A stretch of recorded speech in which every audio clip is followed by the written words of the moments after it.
The path to survival is a journey that begins with 7 basic steps, or 7 arrows as they are known: shelter, water, fire, food, tracking, awareness, and movement. These are the skills our ancestors used not only to survive, but to live comfortably.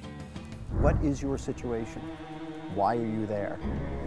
Is it safe for you to be there? Should you move? Are you injured? Is anybody else with you hurt? Do they need help?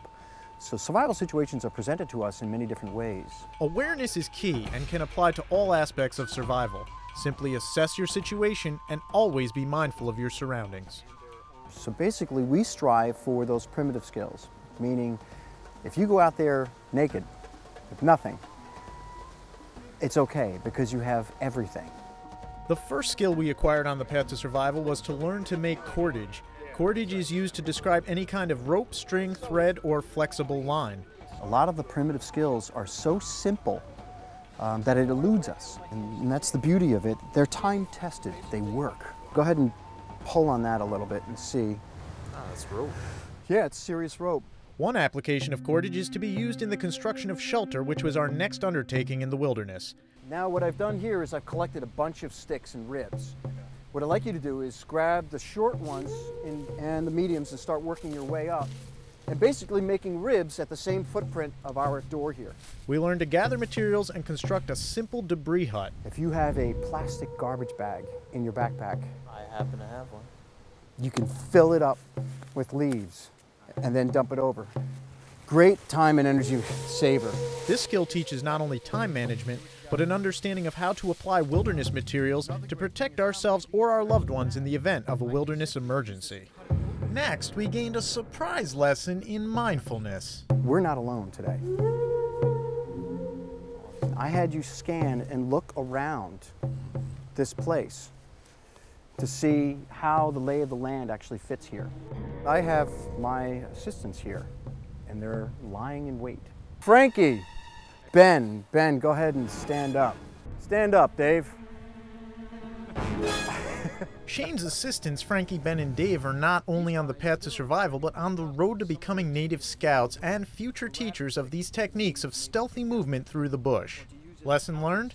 Always be mindful of your surroundings. But all of this mindfulness was starting to make us thirsty, so our next step on the path was to explore and understand the primitive yet practical and necessary methods of water collection and purification.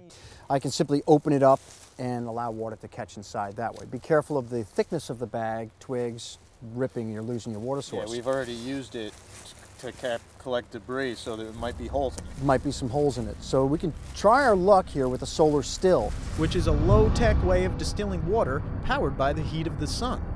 The pure water vapor condenses on the cool inside surface of the plastic bag and drips down off the weighted low point, where it's collected and removed. Sweet. So we have water. All right. And that, my friend, is more than enough for you to stay alive for the day. Another method to purify water is also our most primitive social media, and our third step on the path to survival: fire. It can be created by air, ice, and of course, friction. And to demonstrate this, we constructed a bow drill. Already, smoke, very, very quick. This coal will burn for at least 3 to 5 minutes by itself. I don't have to rush. Shane and I were starting to get hungry, so it was time to journey down step 4 on the path to survival, which is food.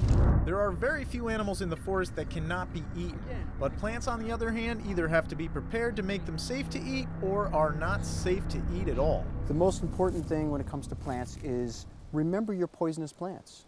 Identification is key. It's got a nice spice to it. It's great in salad.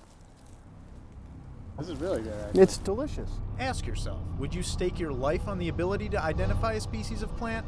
And if veggies don't exactly cream your corn, the next step on the path to survival was to seek greater sustenance by entering the realm of animal collection. We're going to assume that this right here is the path of a rabbit, or moving through, a small game.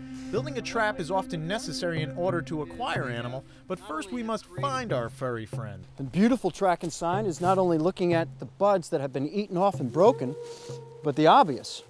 And that is done through the understanding of tracking and movement, and always turning up the awareness dial to remain in harmony with our surroundings. When you're starting to really mold and blend into your environment, moving to the same heartbeat rhythm of Mother Earth, being able to stalk and being in that zone, if you will. When you start going through Scout training, you're very comfortable out here in the bush. You can move through swamps or other places that most people avoid and call it home.